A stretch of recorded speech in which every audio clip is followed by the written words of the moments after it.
তো হ্যালো বন্ধুরা, বাড়িতে শুয়েছিলাম তখনই দেখি বন্ধু ফোন করে বলল রাস্তার দিকে আয়। রাস্তায় এসে দেখি বন্ধু গাড়ি বের করলো।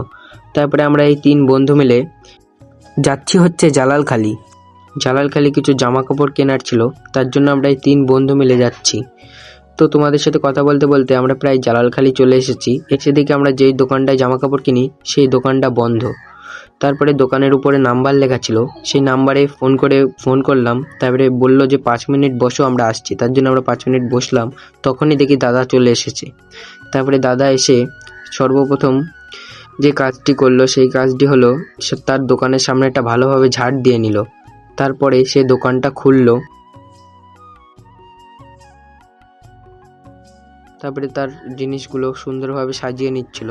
তারপরে আমাদেরকে অনেক জামা কাপড় দেখালো, কিন্তু আমাদের এই দুটোই পছন্দ হলো। যেহেতু আমরা দাদার প্রথম কাস্টমার, 1000 টাকা হলো, সে নিল হচ্ছে 900 টাকা। তারপর যেহেতু আমরা প্রথম কাস্টমার, তার জন্য আমাদেরকে চা খাওয়ালো।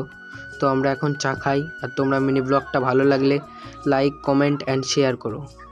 Bye bye.